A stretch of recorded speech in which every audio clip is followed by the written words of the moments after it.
You're live. Okay. I hope so. I hate to be dead. Usually minimize this. Okay. That way you can. Okay.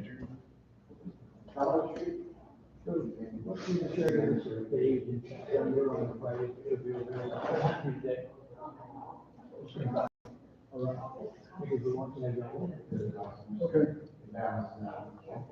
Shade. Yeah, I did. Thank you. Hey, bud. Morning. So do I. Water in life. Yes. So the water.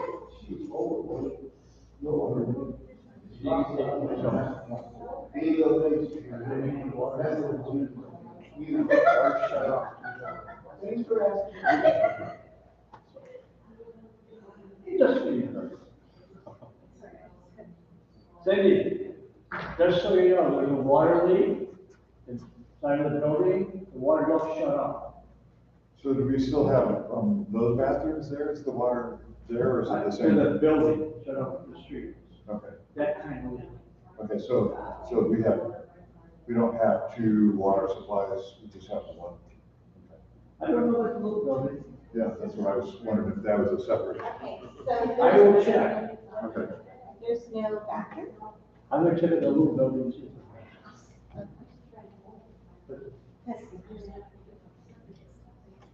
We can, put it back on.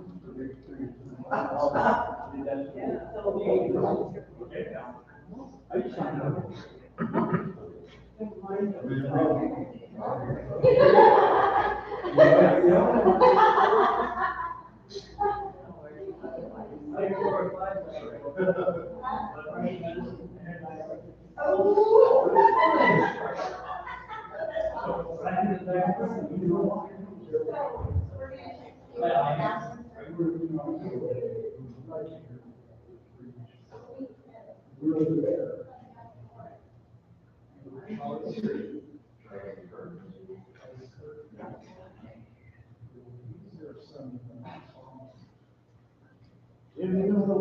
Good. Let's get learning about it.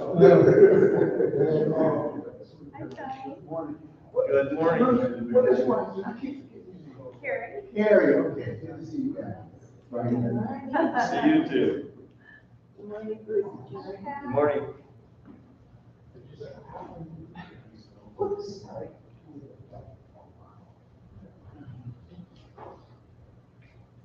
How are you?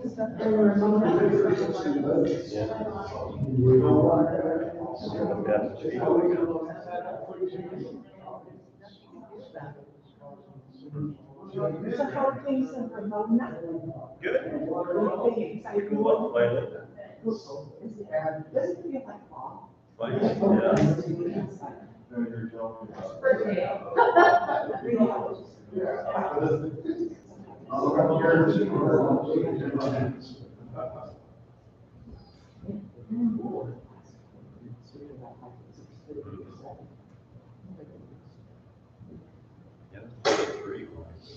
This morning. One of our trips to Alaska.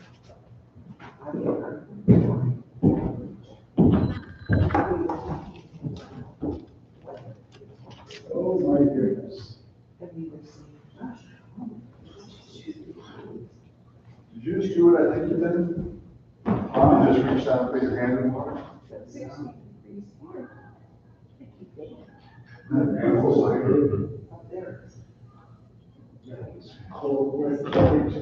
There's, this is funny, I get on Instagram, you know, whenever something goes. Water. But if you have relatives. So. Pray for them right now, call. I just had a stupid thought. Gonna get down into the 50s. So I've been- We all do pictures, you know, we could flush the toilet with pictures. Oh, yeah, what's did you do the water supply? I heard it was you. Yeah. Or if we can bring it Is there water still in it? Yeah, it's fixed. Mark it out to them, make sure they've got wipers, wiper blades, they know where their umbrella is. Okay, now, you It's gonna be their home. No, I haven't done any of that yet. I wanted to wait and see, you're gonna probably want to drop a little bit more or something. let me show you the document. We have to maintain that.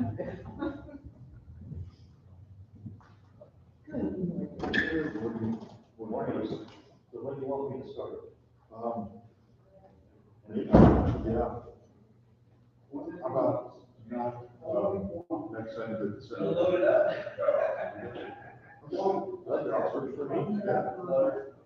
And I think the next, preaching slot we have is November. What? The next preaching slot we have.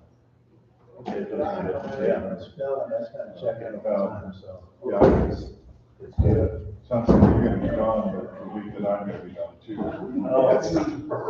yeah, we're gonna go golf trip. So you get out of town for a week. Yeah. Where's my son gonna be? I can still do so. Yeah.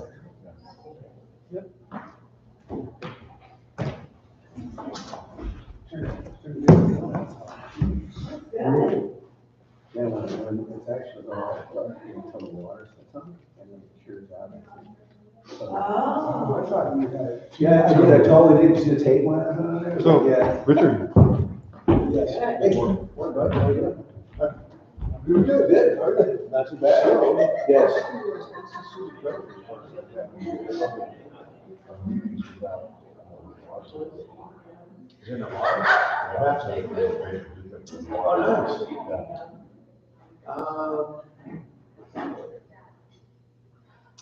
As long as you have restrooms available, which are in the other building. They're not, there's no water. Is that all? All the water's off. Oh, yeah, it's full of He's getting better and better. And then you just take it out from the back. Now that's full.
So, wait, you can announce, everyone knows that water shut off. Richard's going to Home Depot to get a fix for it. And so we turn the water back on, so don't panic. Okay, all right. All right. I know, a lot of us here are diabetics. Makes a difference. Makes a difference to a lot of us. Yeah. Is anybody on water pills? That would not be I'm on good. HTC. That's cool. 4 or 5.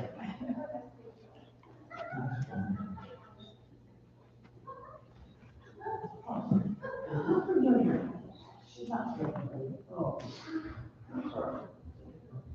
What's your name? Lee, I'll take it. Is Brittany okay?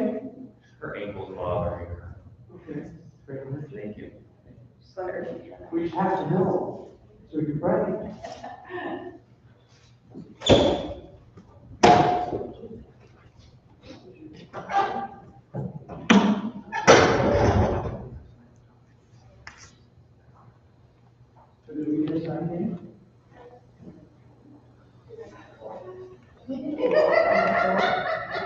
Say good?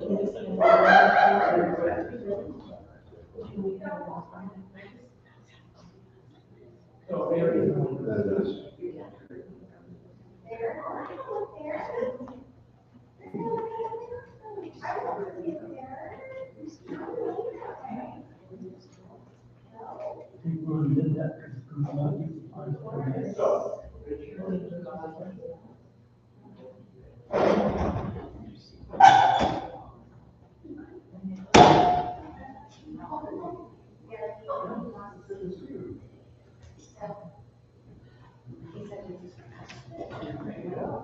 We're good. We can go ahead and close it tonight.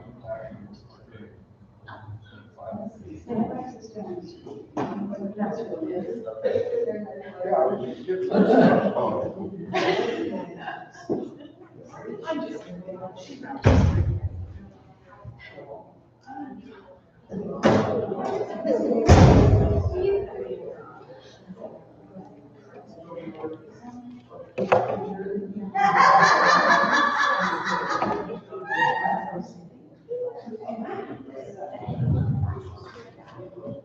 Okay, I think we're ready to go, such as we are.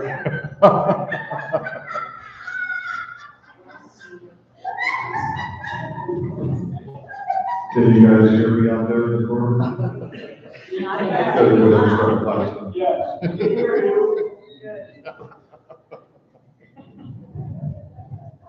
Good morning, everyone. Good to see everyone.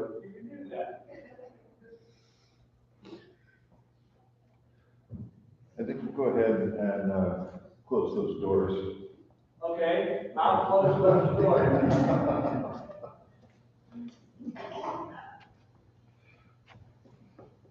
Oh, all right, so Daniel, we're down to almost the last chapter.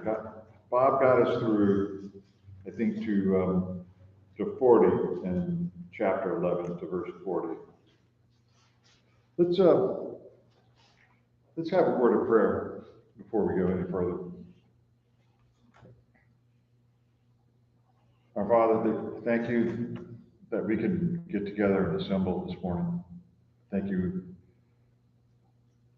for having your word that we can look at to guide our lives and to have absolute truth that we can plot our courses by so that we can end up in eternity with you, with eternal life. As we muddle through this life, Father, strengthen us and help us to be able to see the kind of people that we need to be and the kind of world that you envisioned to be. A world that should be focused on the spirit and not on these physical things.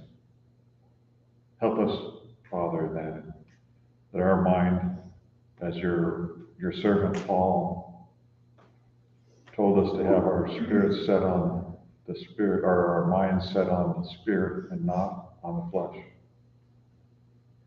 Strengthen us in this, Father, as we go through this in Jesus' name. Amen. Okay. So Bob did a really good job last week of taking us through looking at chapter 11 from the historical perspective, looking back at it, knowing what we know from the Roman historians, like probably Tacitus and Josephus. I'm just guessing. I don't know, because he did all that research and I didn't. And now I'm going to kind of shift, and the rest of what we look at, try to look at it from Daniel's perspective, because that's who this was given to. This was given to Daniel, who didn't know about any of them, didn't know any of those names, except for Egypt and the ones that we're going to see. And try to see if we can glean something from that looking at it from his perspective. And maybe see if we could make some personal applications out of that at the end of the day. We're looking at, or we'll look at verses 40 through 45, and like we had kind of been doing before, look for key phrases in these verses and see if there's things that pop out at you or connections maybe from other scriptures, other things in the chapter that we looked at before, and see if we can, get as much as we can, put as many of the pieces together as we can. And for those of you who are just coming in right now, we don't have restrooms in the building because the water is off, and we hopefully have a fix that's going to happen here in the next hour or so. So whenever services start, we'll have restrooms. So kind of an ongoing issue. We'll see how that goes. All right, back to the Bible. Daniel chapter 11, verses 40 through 45. And at the time of the end, the king of the south shall attack him, and the king of the north shall come against him like a whirlwind, with chariots and horsemen and many ships, and he shall enter the countries, overwhelm them, and pass through. He shall also enter the glorious land, and many countries shall be overthrown. He shall enter the glorious land, and many countries shall be overthrown, but these shall escape from his hand. Edom, Moab, and the prominent people of Ammon. He shall stretch out his hand against the countries, and the land of Egypt shall not escape. He shall have power over the treasures of gold and silver, and over all the precious things of Egypt. Also the Libyans and Ethiopians shall follow at his heels. But news from the east and north shall trouble him. Therefore he shall go with a great fury to destroy and annihilate many. He shall plant the tents of his palace between the seas and the glorious holy mountain, yet he shall come to his end, and no one will help him. So we have this king, right? And that's all Daniel would know. And this is talking about that. No. So are there any phrases or any proper nouns in there that may sound familiar to us?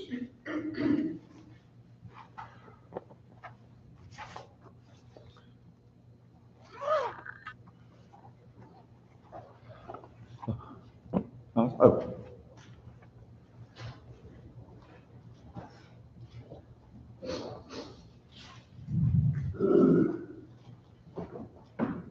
Thoughts? Looking through those 5 verses, if you were highlighting as you were reading through those, what would be some things that would be highlighted? What would be phrases that Daniel would key in on whenever he looked?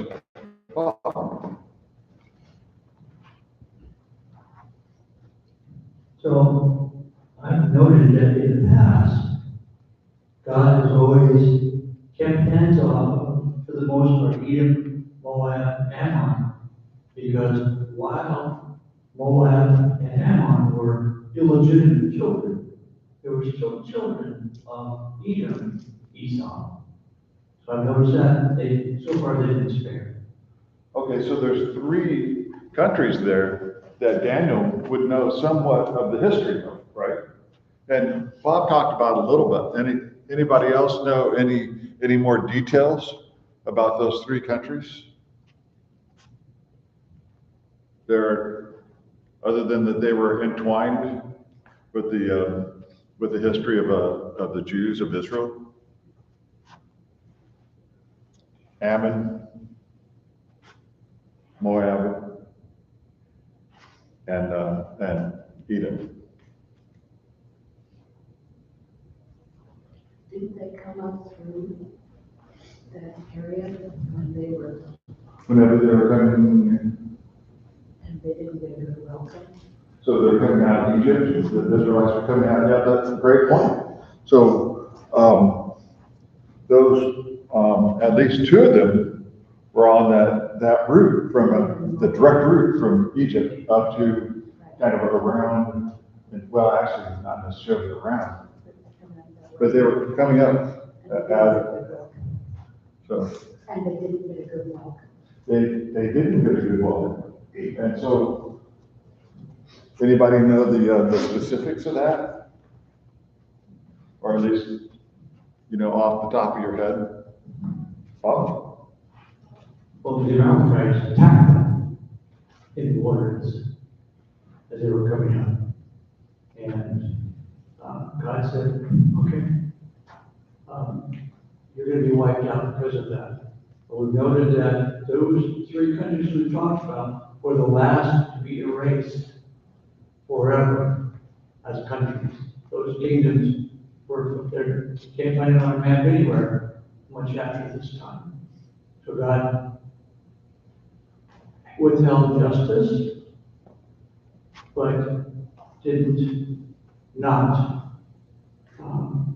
They all have earned justice, but he, because of his promises to Abraham, withheld. They all had a chance to repent. Did not do that, just like the Jews had a chance to repent. God is faithful to his promises, but he will use judgment to give justice where it is due. So, very interesting, yes. And now let's back up for just a second on each one of them. So the first one mentioned is Edom, right? So where did Edom come from? Came from Esau, right? So that was, and kind of talking about that I don't think I brought it up in my sermon about Isaac, because that's one of Isaac's sons. So that's part of the nations that are coming from Abraham, right? Edom is one of those nations because he's the father of many nations, and that was one of them, along with Ishmael. So so Esau went off and married the Hittite woman, and then he gave his birthright and his blessing got taken away, and he got mad, and he just went off. I don't know if he had anything to do with God after that, but he had a whole nation, Edom, that came after him. And Numbers 20, as you were talking about, the Israelites were coming out of Egypt, and Edom was right on the way. That was like the most direct path, but the Edomites, the king of the Edomites, said, no, if you come through, we're going to attack you.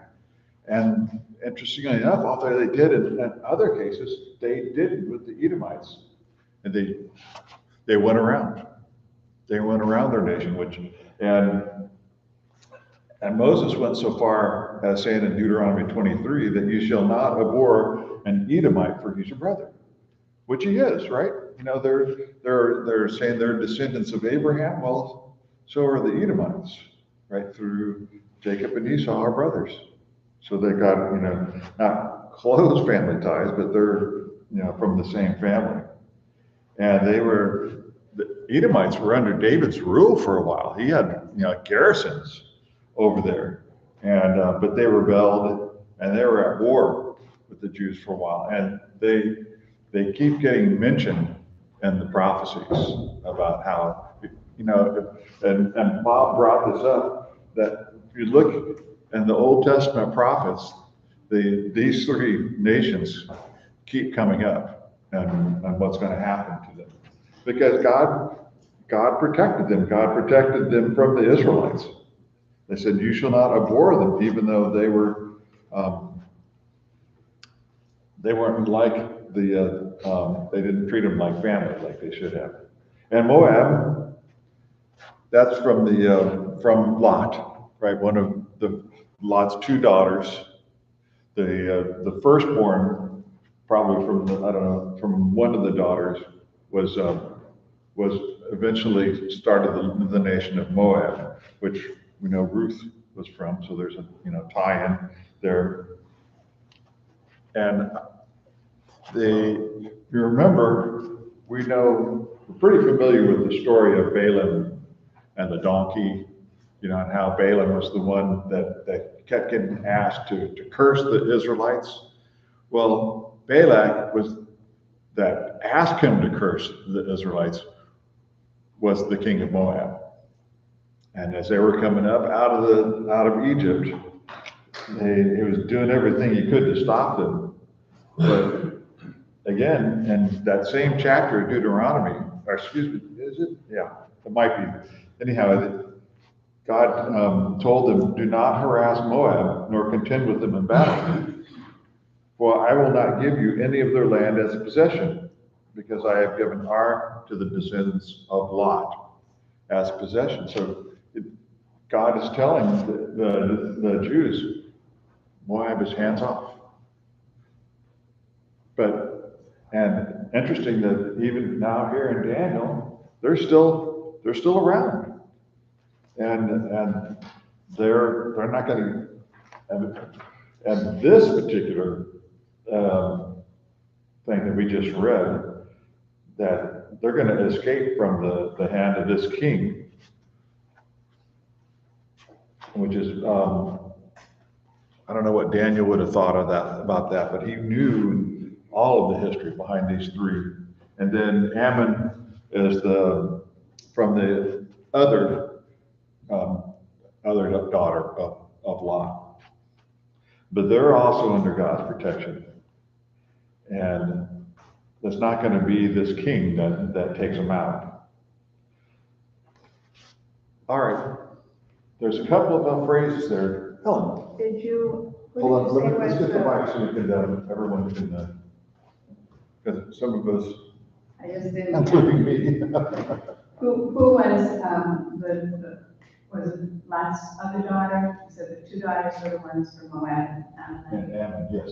Yeah, that was Moab and Ammon. And it's a good thing to get in your mind, because they interact with them so much. And then it's always good to remember that's where they came from, and there's a reason why God treated them the way that he did. And because Lot was part of Abraham's family. And Abraham thought enough of that part of the family, of Lot's family, that he sent for a wife from them. That's where Rebecca came from, and that's where Rachel and Leah came from. All from that family, all from Lot's family.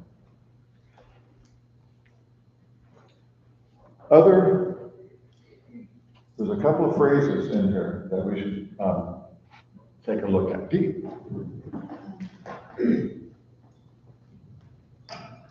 Verse 45, beautiful holy mountain. Beautiful holy mountain. That's one of the phrases I picked out. What would Daniel have picked up on that? Yeah, I got to think that his antennas would have been up whenever he saw that. Could it be a reference to Jerusalem's holy mountain? Yeah, the Temple Mount, right? Yeah, I would think that it would have to be that. Absolutely. And there's one other in there, and we've seen this other one before, right? The glorious land. That's verse 41. So Daniel's going to be looking at this when he's hearing this vision. What's this going to do for my country? So he hears glorious land, the glorious holy mountain. Okay. All right. What is that saying about what's going to happen in my land? So the first one was verse 41. And this king's going to enter the glorious land. It doesn't say, because he's already done it, but he's going to enter the glorious land again, and a lot of countries are going to be overthrown, except for Edom, Moab, and Ammon. It doesn't say that the glorious land is not going to be overthrown though. So that's not a good thing for Daniel. And even Egypt's not going to escape, it says in verse 42. And there's all that about the Libyans and the Ethiopians, which is interesting that that's even there. I don't know if that's from the translators. But at verse 45, whoever it is, the king is going to plant the tents of his palace between the seas and the glorious holy mountains. It's going to be by Jerusalem or by Israel. Yeah, he's going to come to his end, and no one's going to help him. So, what is that how's that going to help Daniel whenever he reads language like that? He reads it, this guy that has been talking about the whole time is going to come to an end. Fun.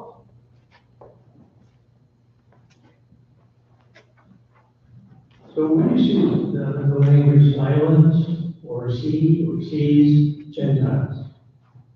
And so he's going to try to keep out basically the Romans and put himself between the Romans and the land he really wants to punish still. And the Romans are just going to crush him, bring him to an end. That's what happened. And he's going to, and so that's all Daniel needs to know is this guy that's going to give his people such a problem. It's not going to continue. So it's just for a period of time. How long or how short, he doesn't know, but it's going to be at an end. So, other thoughts about that? Different ways of looking at that? Who are we talking about? So Is this. it Christ or Alexander? This, neither probably, right? This king that's in here isn't a good person because they're overtaking all these different areas and they're, so like we talked about last week, probably Antiochus Epiphanes. So he came from the north, and We don't have Richard, who's apparently our historian here. He's in other service for us right now. Not a problem.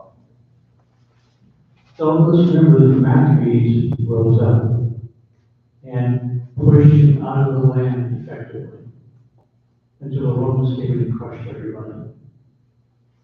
Starting with him and then into the Holy Land.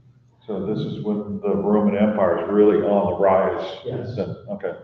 So the Maccabees started pushing him, or they actually did push him out, but the Romans came in and they got everybody.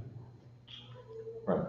And so that's the feet of the statue, right? That's coming to pass. You're going from living among that time, you're living in history, you don't see, like clear delineations. But when we look back on it, then it's like you don't see going from the bronze of the waist of the statue to the iron of the. It's gradual. That's just all I'm trying to say. So wouldn't Daniel, this is speculation, he saw the beast, he saw the image. I'm wondering, Daniel, all his wisdom was towards insight, would have been ticking along the timeline himself to see who's involved as the prophecies are being revealed to him and know who's being talked about to some extent. So, yeah, and isn't that interesting that, right about there is where the account of all this that's going to happen. And Daniel, I have to think that because there's nothing else like this in the Bible, like this chapter here that gives such detail, yet not detail because it's in the future. And so you don't have names and you don't have, that has to be, kind of general, but still it's really specific about what's going to happen. Wow. Not to talk the microphone, but Daniel is at about 536 BC. Right, 536 BC. So the time of the crushing doesn't occur until about 175, between 175 to 167. 167 is when Antioch in the 50s was overthrown. We're talking about another 400 years or so. So 350, 400 years. So he's going to go farther than that. But timeline-wise, that's where we are. okay, so that's about 400 years by the time, around the time of Daniel, by the time we get to the chapter, or excuse me, verse 45 of chapter 11. And Daniel knows that there is a lot that God has planned. That's one thing that he walks away with from this, and there's a lot that people are going to do, and God's going to have to deal with all this, and God's showing him to. Isn't that interesting? So God knows all of this, and he's showing it to Daniel. It's what's going to happen. And now, given that, let's look at before we look at those first few verses. Helen. Thank you. Can you, I can't find my notes about it, maybe I didn't make any. What were the head, the body, the leg, and the feet again? What were the what? The head, the body, the leg, and the feet of the. Oh, so you have the gold, which is Babylon, and then you have the silver, which are the Medes and the Persians. Then you have the bronze, which is the Alexander's empire. And then you have the iron. What was the bronze one? The bronze was the Greek empire, that Alexander the Great, that split into four. And then you have the Roman Empire, which is the iron, and then the iron gets down to the feet, is mixed with clay. It's strong to start off with, but not towards the end. Thank you. All right, Jim. My question is, what was Daniel supposed to do with all this information? Was he just supposed to write it down and record it for his posterity? So yeah, There isn't much he can do to influence it. so he, part of it is personal.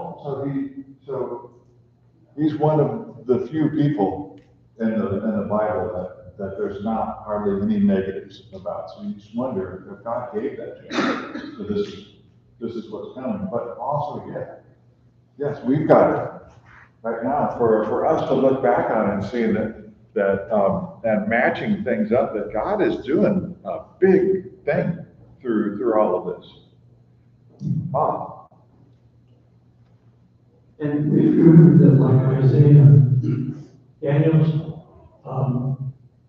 vision is in the prophetic, perfectly prophetic future. So he's receiving these things as already happened, and yet his people are just now returning to their land. So there's a certain, I don't know how the Greeks do this, and I'm not a Greek scholar, don't want to be. But there's no prophetic future. And it's a tense. And it's preaching as if it has already happened. And his people are just not going back. Before you give up the mic, could you say, this is 536 BC, referring to 176 BC? Between 176 and 167. 176 to 167 BC. I don't have the exact. And that's the start of the Maccabean revolt. Correct. Okay. And 167, almost exact. or so, and then Rome comes in and crushes them, and they take over. All right. Any other Kim?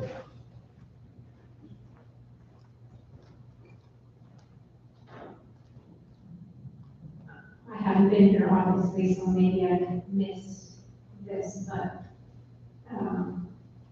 is God providing this prophecy for the people that come after Daniel, or were the people not faithful enough to keep track of Daniel's prophecy? Or was there a faithful remnant that God was trying to provide for? That's an excellent question. And did that ever, what he wrote down here, did that ever make it back? Or at some point, but when? That's I don't know the history of the manuscript of this to even begin to answer that question. And it had to at least have been for the benefit of the remnant that was there, and Babylon and what started as Babylon, but because they were the remnant, right? Did they take that back with them whenever they returned back to Jerusalem? I think there's a good chance that all the writings of Daniel and Ezekiel, made it back at the same time. As they had, if they're setting up the temple, what do you need to have in the temple? Well, you need to have the word in the temple, and then writings from God that they got while they're back then. Yeah, they would want to have that as part of it, but that's just an educated guess on my part. It's more of an educated guess than that, but that's my answer. What was the question? The question was,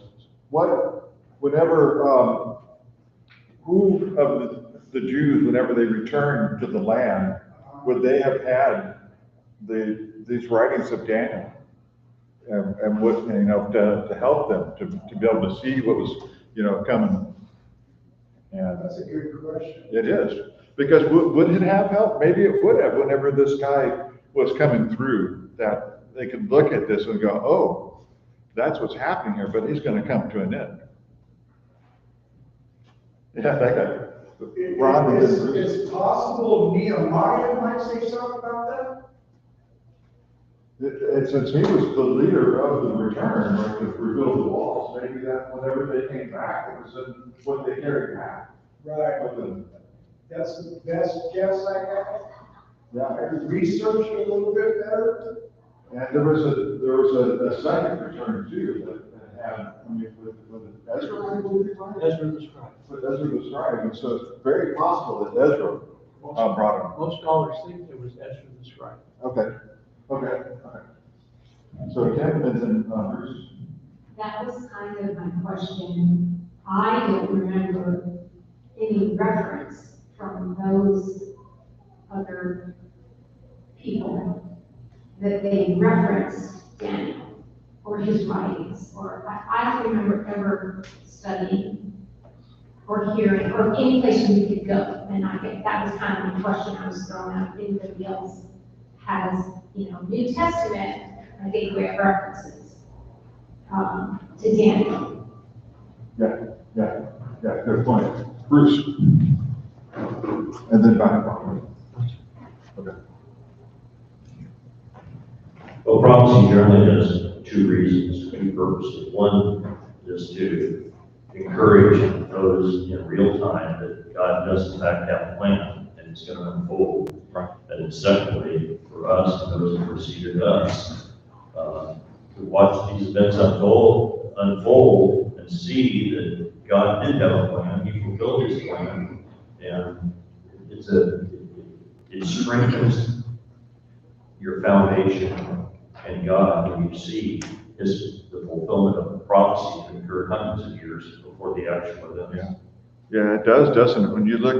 When you think of God, He told us, He promised us that He had a plan from the foundation of the earth to sacrifice Jesus. And then we see throughout all of this, that plan being taken forward through all of the craziness that us humans, come up with, that he is able to bring Jesus about and have the world prepared for him and have a common language that the word's going to spread about Jesus to the known world at the time, and maybe to the whole globe.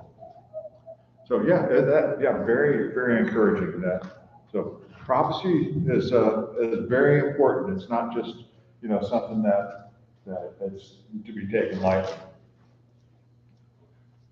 All right, other thoughts on this section? So we'll bring the chapter to a close, but that's not the end of the vision. So there's just a chapter break there, and then let's read verses 1 through 3, I think, to kind of set the stage for the end of the book here. And this is what it says. So actually, I'm going to start in verse 45 for context, and then go to the first 3 verses of chapter 12 of Daniel. And he shall plant the tents of his palace between the seas and the glorious holy mountain, that he shall come to his end, and no one will help him. And at that time, Michael shall stand up, the great prince who stands watch over the sons of your people. And there shall be a time of trouble, such as never was since there was a nation, even to that time. And at that time your people shall be delivered, everyone who is found written in the book. And many of those who sleep in the dust of the earth shall awake, some to everlasting life, some to shame and everlasting contempt. Those who are wise shall shine like the brightness of the firmament, and those who turn many to righteousness like the stars forever and ever. Thoughts on those? Dee? In verse 2 and 3, multitudes who sleep in the dust of the earth will awake, some to everlasting life. This is the only place in the Old Testament where everlasting life is mentioned. So he's in Daniel introducing eternal life, specifically. The kind of hints at around, but this is where it was I saw that too. It's like, this is really specific about that. Other thoughts on trying to put this in context with what we just read, what we looked at in chapter 11?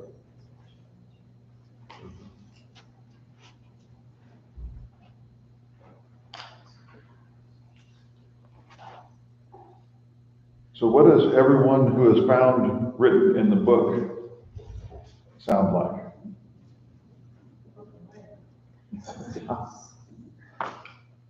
That sounds like the end of Revelation, right? When the books are brought out.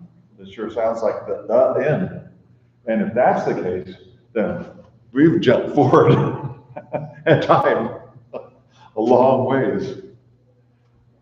And so,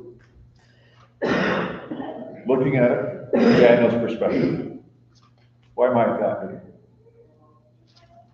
And I don't have a firm answer. What are your thoughts about what would that mean to Daniel?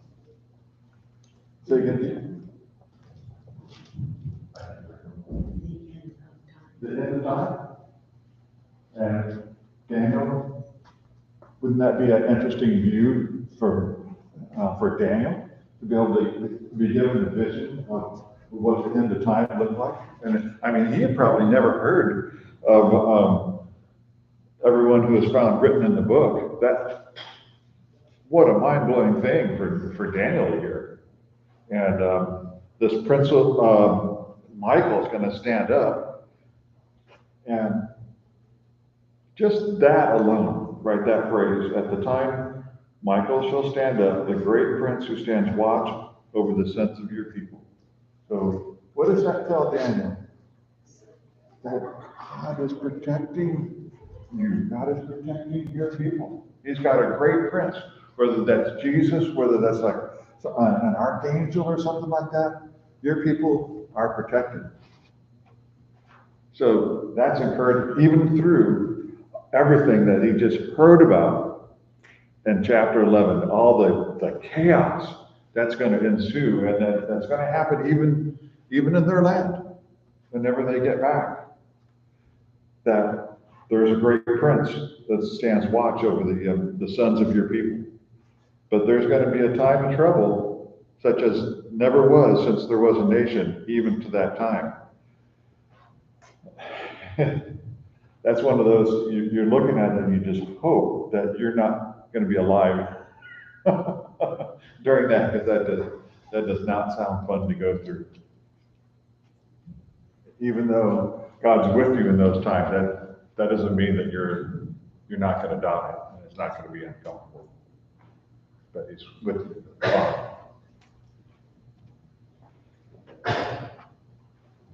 So taking verses 1 through 4 in context, what does that tell us, the spiritual Israel? Because we take all 4 verses together, what does that tell us? So that's the next thing. What's a personal application that I could get, you can get, out of looking at these verses and what we read even at the end of chapter 11? What can you walk away with that can help you today? I'm good. What's that? I'm good. Maybe, Michelle. This is what guarantees us the salvation of Christ. I guarantee, there's no doubt. He's telling his servant Daniel, and we get to see, we have our hands on it now, that, yeah, we're going to be okay. Those who, if you're found in the, written in the book, those who are wise, that's choosing to be wise, right? And those who turn many to righteousness. So you're trying to tell the people around you about righteousness, about what this life is supposed to be like, the way God had intended it to be. Excellent. Other personal.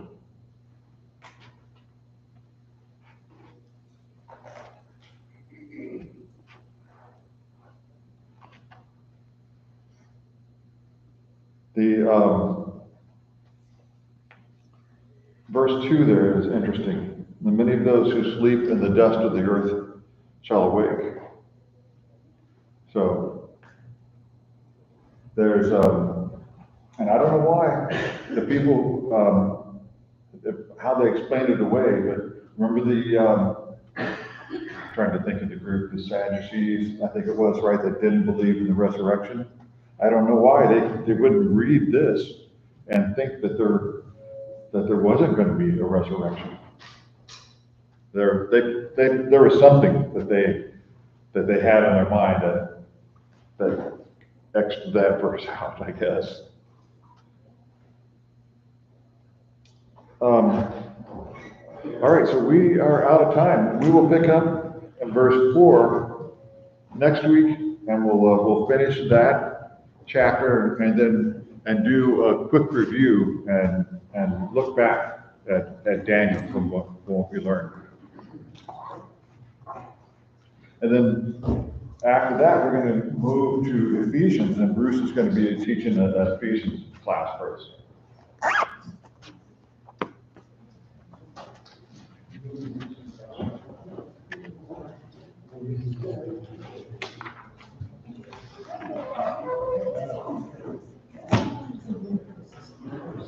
All right, so let's go ahead and. How are you?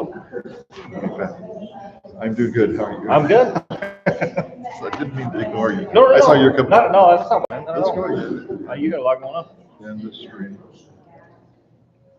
And I give you a shout out for the lesson today, so.